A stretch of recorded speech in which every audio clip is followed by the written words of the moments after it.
तो ठीक है, magnetic force on current carrying wire. देखिए अगर कोई यूनिफॉर्म मैग्नेटिक फील्ड है, ठीक है, कोई यूनिफॉर्म मैग्नेटिक फील्ड है डी, इस पे अगर कोई वायर प्लेस्ड है जिस पे करंट आई फ्लो हो रही है, तो इस पे एक बल लगेगा, इस पे फोर्स लगेगा। कोई वायर, पूरे रूम है, ये पूरा रूम है, यहां पर यूनिफॉर्म मैग्नेटिक फील्ड हो और यहां पर मैं कोई वायर ला दूं जिस पे करंट आई फ्लो हो रहा हो, तो उस वायर पे एक फोर्स लगेगा, एक मैग्नेटिक फोर्स लगेगा। उस मैग्नेटिक फोर्स की वैल्यू जो होगी वो होगी आई एल क्रॉस बी।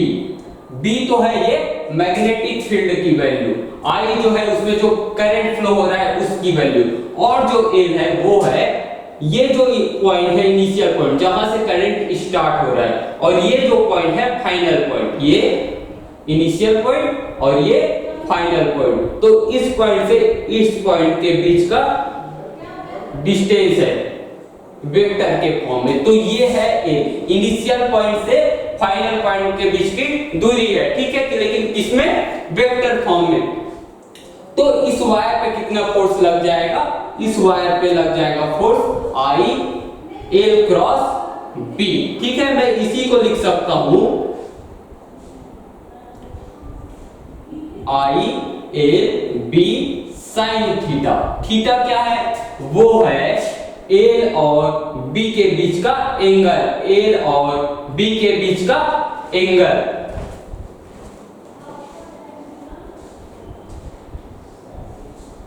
ठीक है, तो ये हो जाएगा इस पे फोर्स, ठीक। अब देखिए कोई वायर है, ठीक है, चलिए यहां से शुरू होता है। ये कोई वायर हो गया, इस पे आई करंट फ्लो हो रही है, ये हो गया उसका इनिशियल पॉइंट, ये हो गया उसका इनिशियल पॉइंट। अगर इस वायर को मैं पकड़ूं और इसके फाइनल पॉइंट को आगे बढ़ाऊं और यहीं पे फाइनल पॉइंट हो, तो क्या होगा, एल वेक्टर की वैल्यू, ये सोचिए, इनिशियल और फाइनल पॉइंट अगर सेम हो तो एल वेक्टर की वैल्यू क्या होगी। देखिए एल वेक्टर क्या था, इनिशियल और फाइनल पॉइंट के बीच का जो डिस्टेंस था वही एल वेक्टर था। यहां पे कितना है, वो यही इनिशियल पॉइंट है, यही फाइनल पॉइंट है, तो जो एल वेक्टर की जो वैल्यू हो जाएगी वो हो जाएगी 0, ठीक। जैसे ही एल वेक्टर की जो वैल्यू है वो 0 होगी, तो यहां से एफ की वैल्यू जो है वो भी 0 हो जाएगी। इसका मतलब क्या है, क्लोज करंट कैरिंग लूप पे जो मैग्नेटिक फील्ड के कारण जो फोर्स लगता है वो 0 होता है। जो क्लोज करंट कैरिंग वायर है, जो क्लोज करंट कैरिंग लूप है, उस पर मैग्नेटिक फील्ड के कारण जो फोर्स लगेगा वो 0 होगा, ठीक है। आप इतना लिख लीजिए।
ठीक है, चलिए आगे बढ़ते हैं। ये देखिए, अगर आपको एल का डायरेक्शन पता हो, बी का डायरेक्शन पता हो, तो आप राइट हैंड का यूज करके एफ एम का डायरेक्शन जान सकते हैं। जैसे कि ये एल का डायरेक्शन हो जाए, ये बी का डायरेक्शन हो जाए, तो एफ का डायरेक्शन होगा बाहर की ओर, तो एफ का डायरेक्शन होगा बाहर की ओर। और ये अगर एल का डायरेक्शन हो जाए, ये अगर बी का डायरेक्शन हो जाए, तो एफ का जो डायरेक्शन होगा अंदर की ओर होगा, तो एफ का डायरेक्शन अंदर की ओर होगा। ठीक है, चलिए आगे बढ़ते हैं।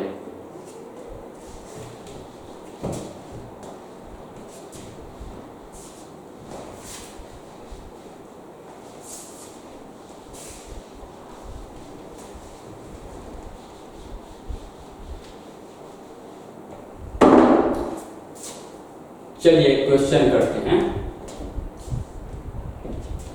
Find magnetic force on close loop. ठीक है, क्या है, ये मैग्नेटिक फील्ड है अंदर की ओर। ठीक है, ये मैग्नेटिक फील्ड है अंदर की ओर जा रही है, डायरेक्शन अंदर की ओर है, और मुझे एक क्लोज लूप दे दिया गया, तो इस पे फोर्स कितना होगा? इसका डायरेक्शन आप कुछ भी ले, करंट का डायरेक्शन आप कुछ भी ले लीजिए। ठीक है, तो इस पे फोर्स कितना होगा? इस पे जो फोर्स होगा मैग्नेटिक फील्ड के कारण, वो होगा F इक्वल टू 0। ठीक है, कोई दूसरा ले लेता हूं क्लोज लूप के फॉर्म में। ये हो गया ट्रायंगल, लेकिन कैसा है? क्लोज है। ये हो गया स्क्वायर, लेकिन कैसा है? क्लोज है। तो इन सब पर जो फोर्स लगेगा, इन सब पर जो फोर्स लगेगा वो होगा 0।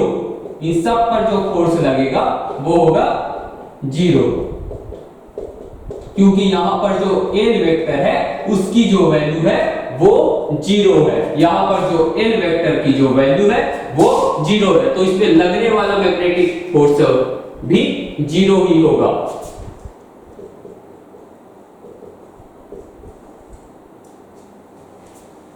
ठीक है, ये नोट कर लीजिए, फिर आगे बढ़ेंगे। दूसरा सेकंड क्वेश्चन देखेंगे।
ठीक है, चलिए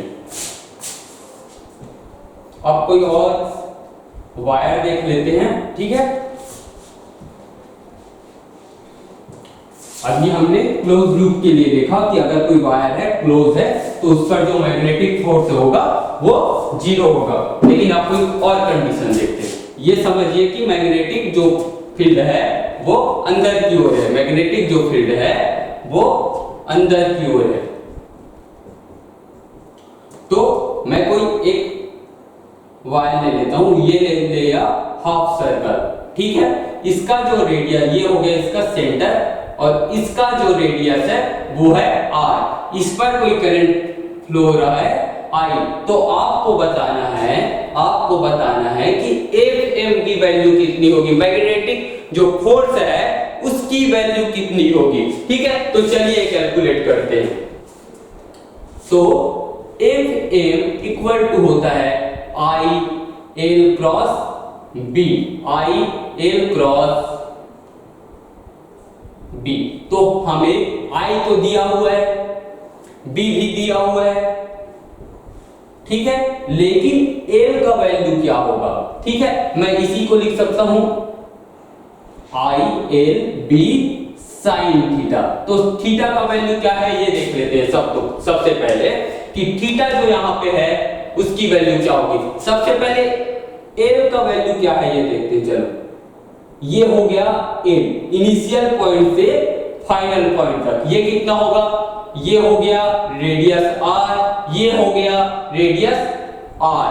ठीक है, तो L बराबर कितना हुआ 2R, और इसका डायरेक्शन किधर है, इस ओर, और मैग्नेटिक फील्ड का डायरेक्शन किधर है, अंदर की ओर, और इसका डायरेक्शन इस डायरेक्शन में। तो थीटा हो गया 90 डिग्री, थीटा हो गया 90 डिग्री। तो साइन 90 हो जाता है 1, साइन 90 हो जाता है 1। तो ये हो जाएगा I L B, और L कितना है, L है 2R, तो मैं लिख सकता हूं 2I R B। तो ये हो जाएगा आपका मैग्नेटिक फोर्स। तो ये आपका हो जाएगा मैग्नेटिक फोर्स।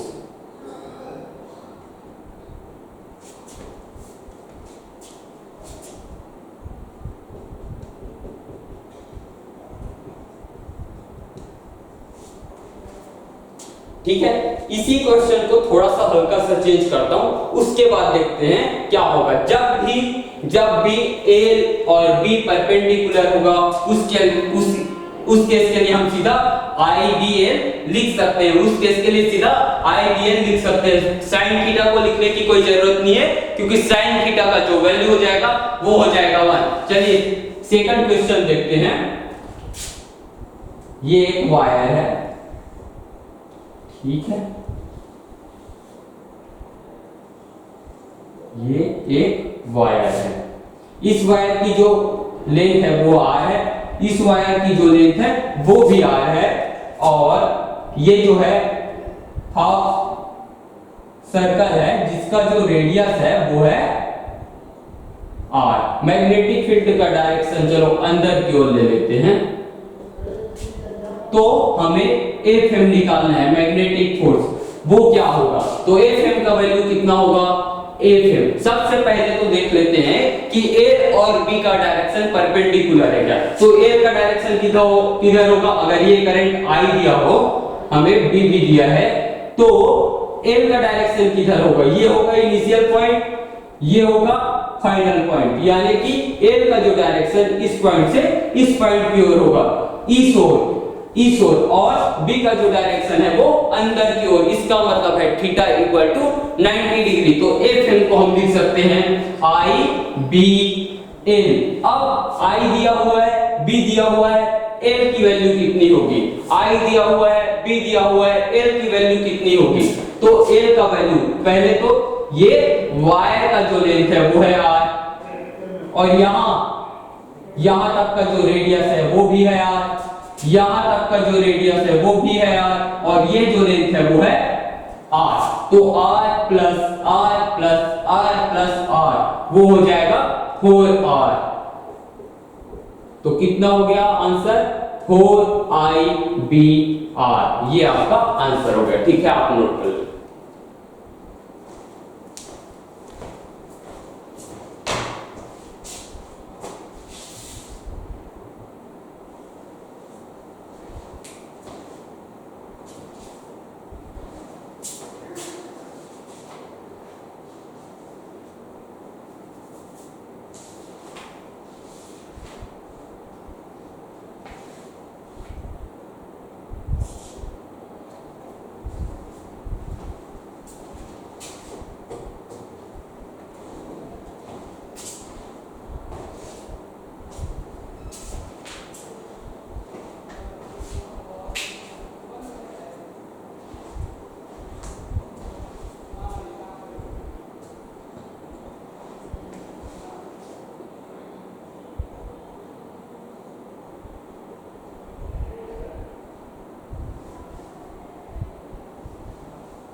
चलिए ठीक है, कोई तीसरा एग्जांपल देते हैं कि उस केस में क्या होगा मैग्नेटिक फोर्स की वैल्यू।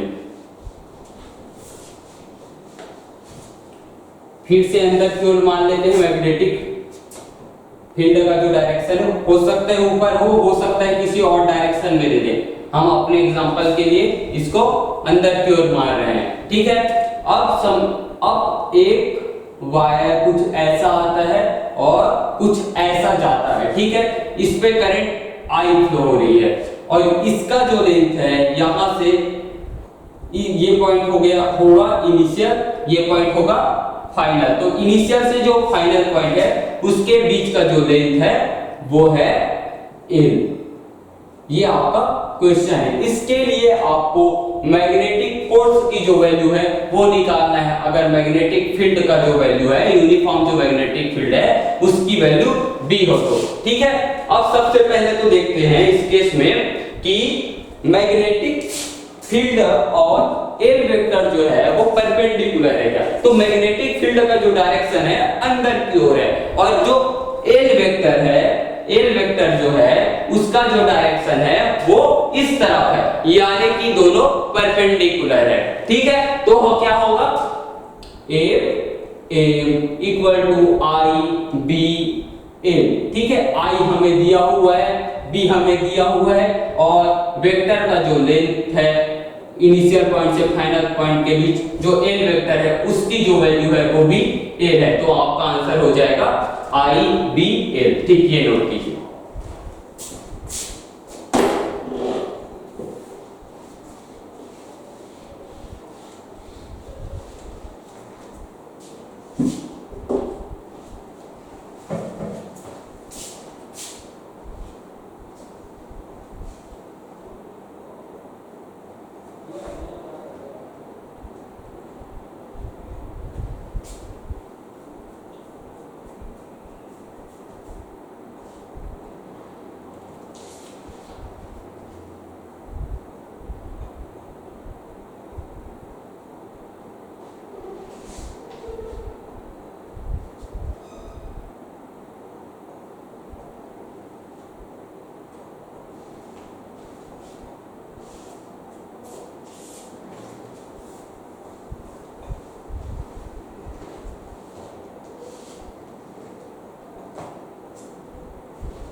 चलिए आगे बढ़ते हैं, अगला टॉपिक देखते हैं अपना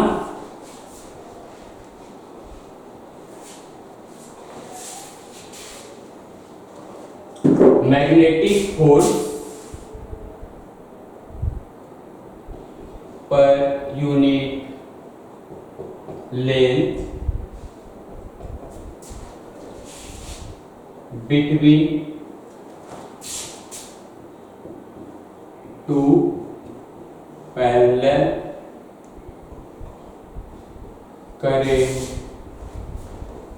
कैरिंग वायर, ठीक है। देखिए दो पैरेलल वायर है, ठीक है, इनके बीच फोर्स क्या होगा इसके बारे में हमें जानना है, ठीक है। ये जो है समझो कि दो वायर है, दोनों में जो करंट का जो डायरेक्शन है वो सेम डायरेक्शन में है। इसमें I1 है करंट और इसमें I2, यानी कि लाइक करंट, सेम डायरेक्शन में लाइक करंट।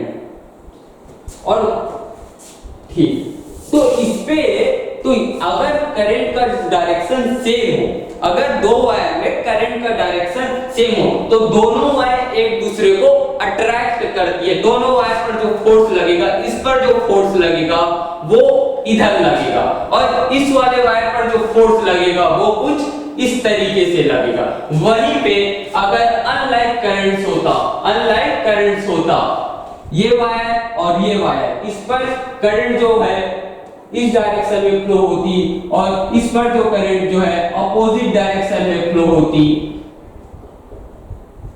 तब इन दोनों के बीच जो फोर्स लगता वो रिपल्सिव नेचर का होता। इस पर जो फोर्स लगता वो इस डायरेक्शन में, और इस पर जो फोर्स होता वो इस डायरेक्शन में लगता।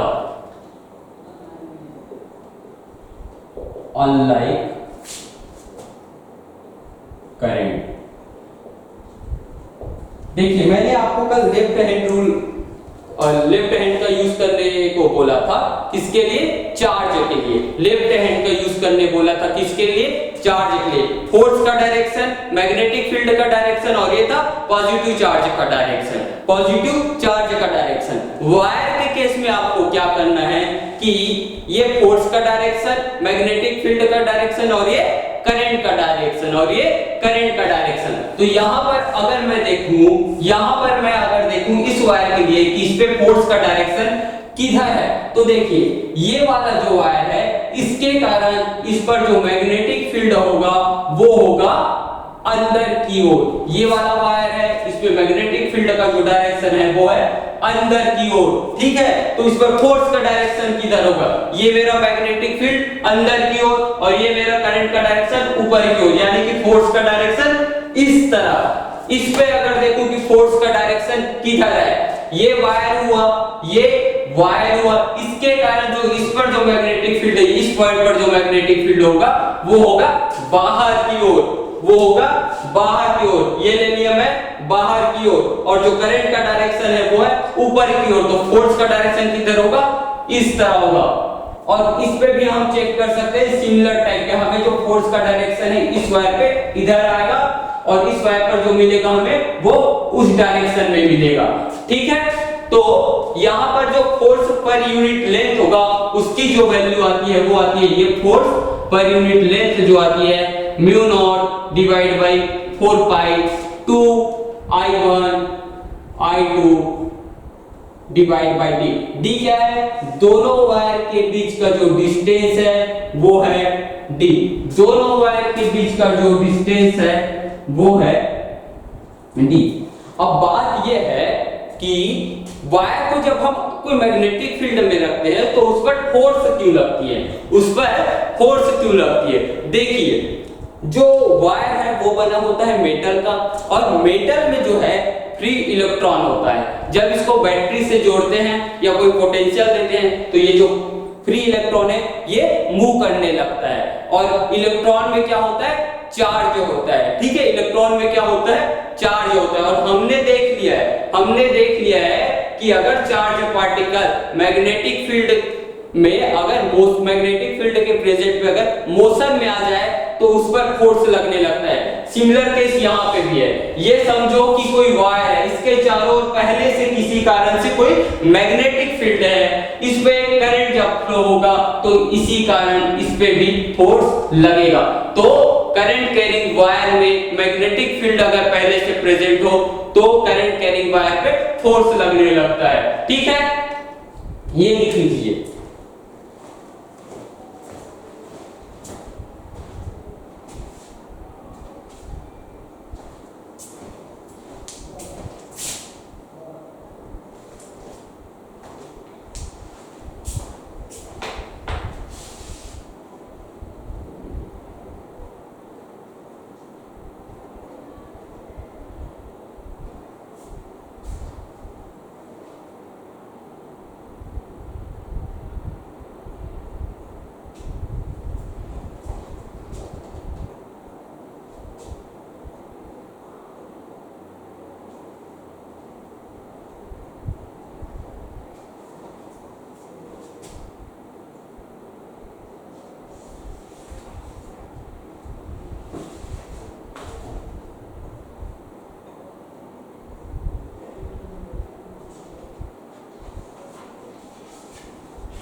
ठीक है, चलिए मैग्नेटिक डाइपोल मोमेंट पढ़ेंगे अब। Magnetic dipole moment.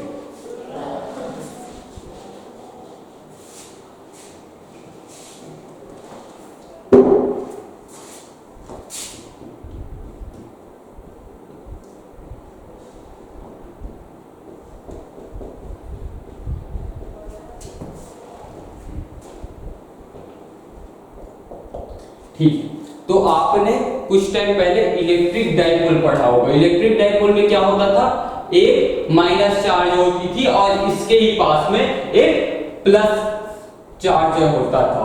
ठीक है, दोनों की जो वैल्यू होती थी, दोनों ही चार्ज की वो सेम होती थी, साइन का डिफरेंस होता था। और इलेक्ट्रिक डाइपोल मोमेंट का को क्या पढ़ा था आपने, P इक्वल टू दोनों का बीच का जो डिस्टेंस है, जैसे कि मान लिया अगर 2L है तो मैग्नेट इलेक्ट्रिक डाइपोल मोमेंट कितनी हो जाएगी, 2L इंटू Q। ये होता था electric dipole moment. Similar type का ही मैग्नेटिक डाइपोल मोमेंट होता है। अगर मैं किसी मैग्नेट की बात करूं, ये हो गया मैग्नेट, तो मैग्नेट में क्या होता है, दो पोल होते हैं, एक साउथ पोल और एक नॉर्थ पोल। ठीक है, तो इसमें भी हम माइनस क्यू की जगह लेते हैं माइनस एम, पोल स्ट्रेंथ। पोल इसको बोलते हैं पोल स्ट्रेंथ, और इधर नॉर्थ साइड लेते हैं प्लस एम। ठीक है, इधर प्लस एम। तो अब इन दोनों के कारण जो मैग्नेटिक डाइपोल मोमेंट होगा वो कितना होगा, वो होगा m इक्वल टू, अगर मैग्नेट का जो लेंथ है वो 2L है और तो 2L इंटू m, ये हो जाएगा magnetic moment of bar magnet. Magnetic moment of bar magnet.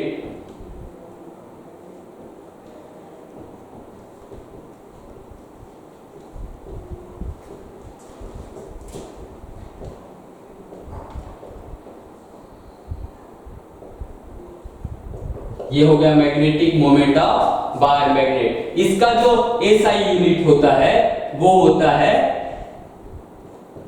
Ampere metre square. Ampere metre square. ठीक, आप ये लिख लीजिए।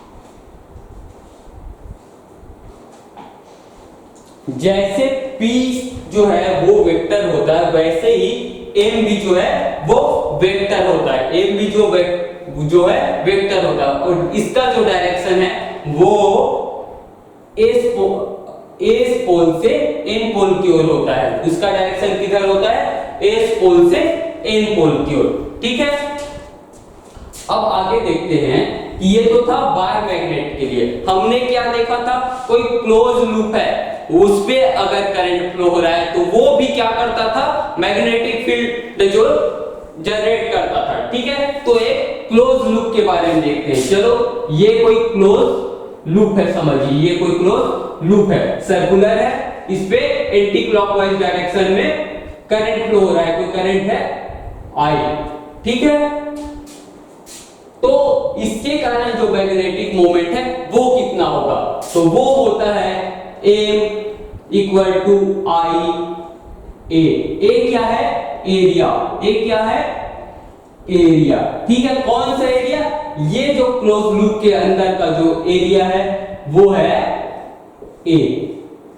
ठीक है, तो इसके कारण जो मैग्नेटिक मोमेंट होगा वो होगा I इंटू A।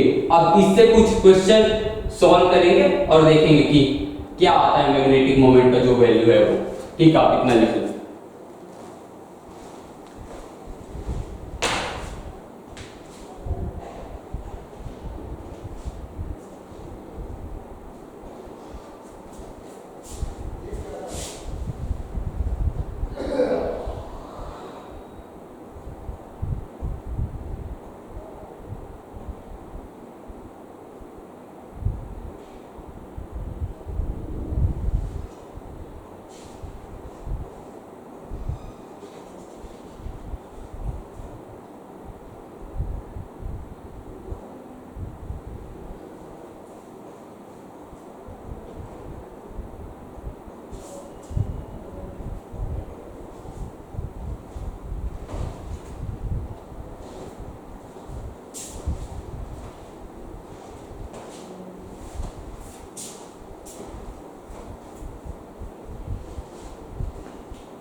ठीक है, चलिए देखते हैं आगे।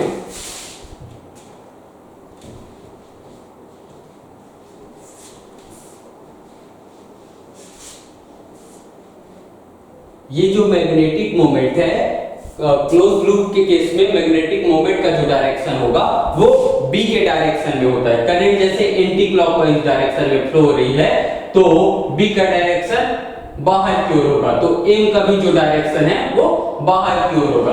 अब कोई क्वेश्चन ले लेते हैं, उसके लिए मैग्नेटिक मोमेंट कैलकुलेट करने की कोशिश करते हैं। समझिए कि ये कोई स्क्वायर है, मुझे इसके लिए मैग्नेटिक मोमेंट फाइंड करना है। ये हो गया आई करंट इसमें फ्लो हो रहा है और यहां से यहां के बीच का जो लेंथ है वो ए है, सबका जो लेंथ है वो ए है। तो इसका जो मैग्नेटिक मोमेंट होगा वो कितना होगा, A equal to I A. I current flow हो रहा है और एरिया कितना होगा, ए का स्क्वायर। ठीक है, ये हो गया था स्क्वायर। और अब देखते हैं कोई सर्कल के लिए। ये हो गया सर्कल जिसका जो रेडियस है वो आर है, इस पे कोई करंट फ्लो हो रहा है आई। ठीक है, इस पे क्या था, करंट का जो डायरेक्शन था इस ओर था, इस ओर। तो इस पे आपको बी का जो डायरेक्शन निकलेगा वही एम का डायरेक्शन होगा, और इस पे भी जो बी का डायरेक्शन होगा वो एम का डायरेक्शन होगा। आप डायरेक्शन देख के पता लगा सकते हैं कि एम का डायरेक्शन क्या है।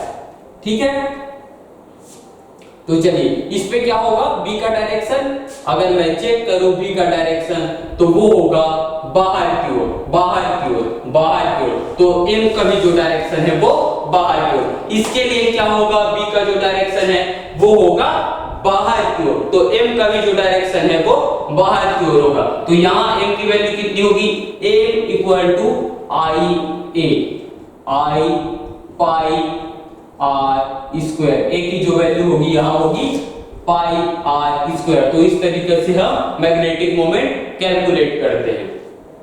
चलिए लिखिए,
चलिए आगे बढ़ते हैं।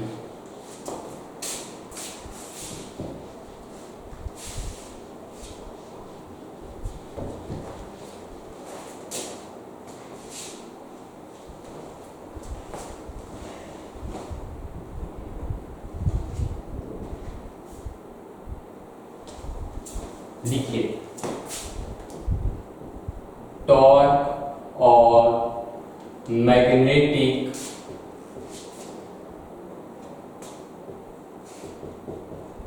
डाइपोल, टॉर्क और मैग्नेटिक डाइपोल। ठीक है, तो चलिए ये कोई मैग्नेट है, ठीक है, ये कोई मैग्नेट है और ये बी का डायरेक्शन है, यूनिफॉर्म बी है, यूनिफॉर्म मैग्नेटिक फील्ड है, उसका डायरेक्शन कुछ ऐसा है। ये साउथ पोल है, ये नॉर्थ पोल है। ठीक है, यानी कि ये प्लस एम है, ये माइनस एम है।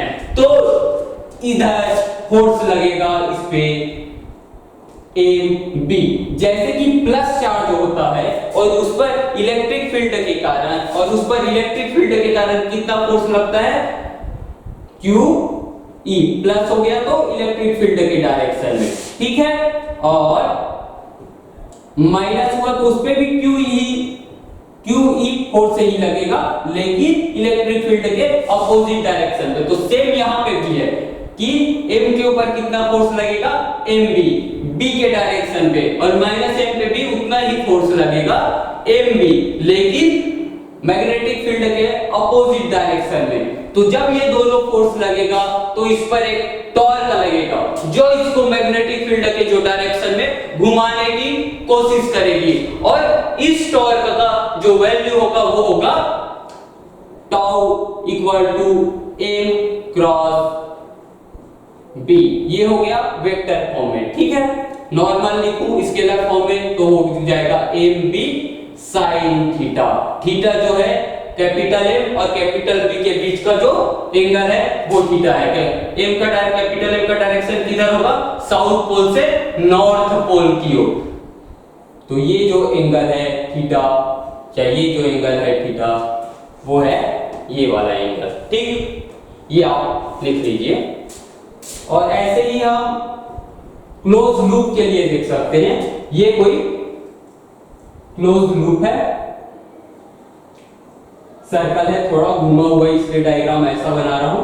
इस पर कोई करंट आई फ्लो हो रहा है, ठीक। मैग्नेटिक फील्ड का जो डायरेक्शन है कुछ इस तरीके से है, और इस पर जो मैग्नेटिक मोमेंट, इसके जो मैग्नेटिक मोमेंट का जो डायरेक्शन है वो कुछ इधर है। तो इस पर जो टॉर्क लगेगा वो कितना होगा, अगर एंगल थीटा है तो इस पे भी टॉर्क कितना होगा, m क्रॉस b। ये हो जाएगी टॉर्क की वैल्यू। ये लिख लीजिए, फिर आगे बढ़ेंगे।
अब देखिए, ये मैग्नेटिक फील्ड इस डायपोल को इधर घुमाने की कोशिश कर रही है, बी के डायरेक्शन में लाने की कोशिश कर रही है। समझिए कि ये अभी 30 एंगल है, जो थीटा है वो 30 एंगल है। अगर मैं इस मैग्नेट को 45 डिग्री करने की कोशिश करूं तो मुझे यहाँ पे क्या करना पड़ेगा, मुझे वर्क करना पड़ेगा। यानी कि अगर मैं इसको इस डायरेक्शन में रोटेट करने की कोशिश करता हूं तो मुझे वर्क करना पड़ेगा, ठीक है। तो अगर मैं θ1 एंगल से θ2 एंगल तक मैग्नेट को अगर रोटेट करूं तो मुझे कितना वर्क करना पड़ेगा, इसके बारे में देखते हैं। उसके लिए जो फार्मूला होगा वो कितना होगा,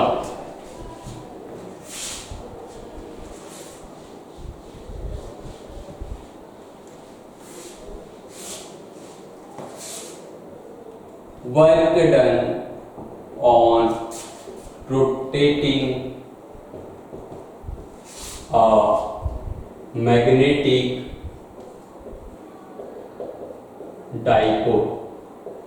ठीक है, अगर मैं थीटा 1 से थीटा 2 तक मैग्नेट को रोटेट करूं तो उसके लिए जो वर्क डन होगा उसकी जो वैल्यू होगी वो होगी m b cos theta 1 minus cos theta 2। ठीक है, और जब हम रोटेट करते हैं तो हम यहाँ पे क्या करते हैं, वर्क करते हैं। ठीक है, तो जो वर्क करते हैं उसके कारण मैग्नेट में जो है पोटेंशियल एनर्जी भी आ जाती है। ठीक है, इस मैग्नेटिक डाइपोल में क्या आ जाती है, पोटेंशियल एनर्जी। ठीक, तो पोटेंशियल एनर्जी के लिए जो फार्मूला होता है उसको भी साथ में लिख लेते हैं। Potential energy of magnetic dipole वो कितना होगा, वो होगा U equal to minus M dot D. ये है पोटेंशियल एनर्जी के लिए फार्मूला। इसी को मैं लिख सकता हूं minus M B cos theta. ठीक, कितना लिख लीजिए,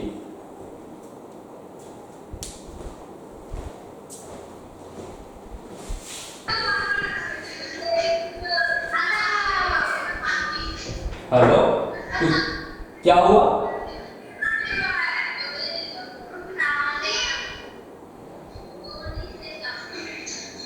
कोई कुछ बोल रहा है?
ठीक है, तो अगर हमें बोले कि मैग्नेटिक डाइपोल को 30 डिग्री से 45 डिग्री तक घुमाया गया है, रोटेट किया गया है, तो उसके लिए वर्क डन फाइंड कीजिए। ठीक है, अगर m पता चल जाए, b पता चल जाए, तो आप cos 30 माइनस cos 45 करके w की जो है वैल्यू वो फाइंड कर सकते हैं। ठीक है, अब कुछ और एग्जांपल देख लेते हैं जो आज हमने जो टॉपिक पढ़े उसके, और उसको सॉल्व करने की कोशिश करते हैं।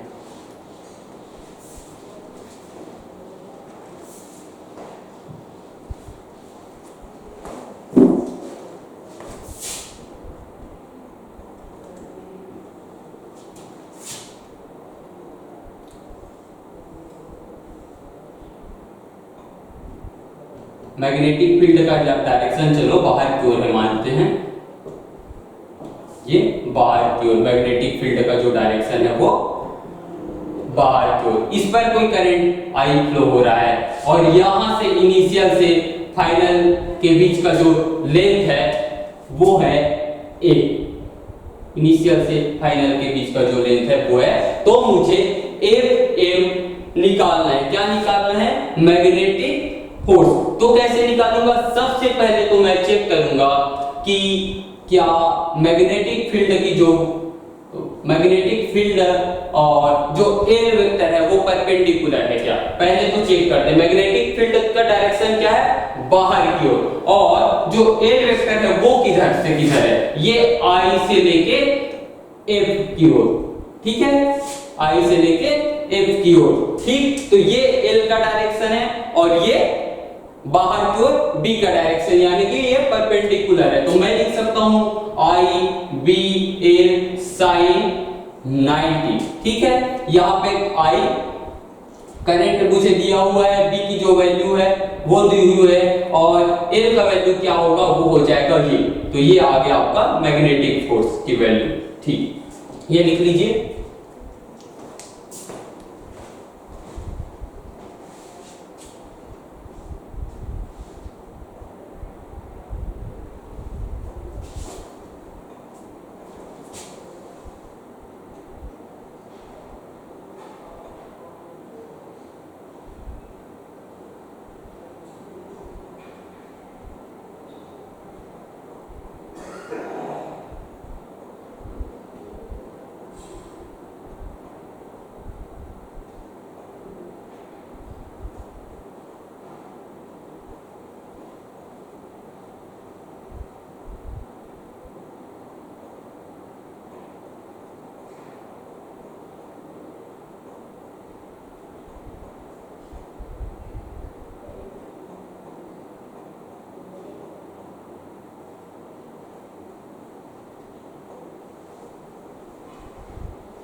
चलिए ठीक है, आगे बढ़ते हैं।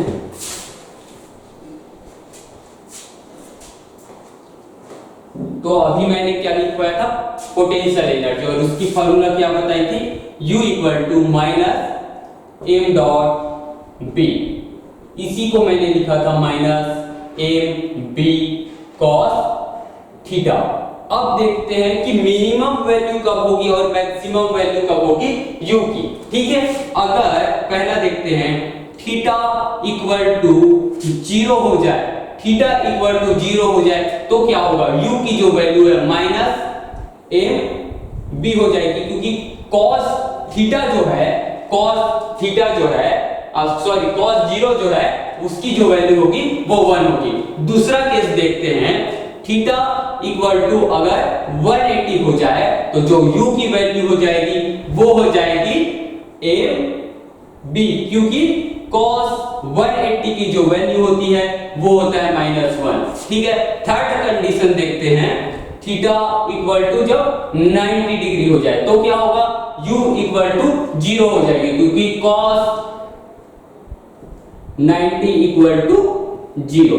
ठीक है, तो यहां पे आप देखो कि ये जो केस है वो मैक्सिमम वाला केस है, यहां पर जो U की वैल्यू होगी वो मैक्सिमम होगी, और ये जो केस है यहां पर जो U की जो वैल्यू है वो मिनिमम होगी।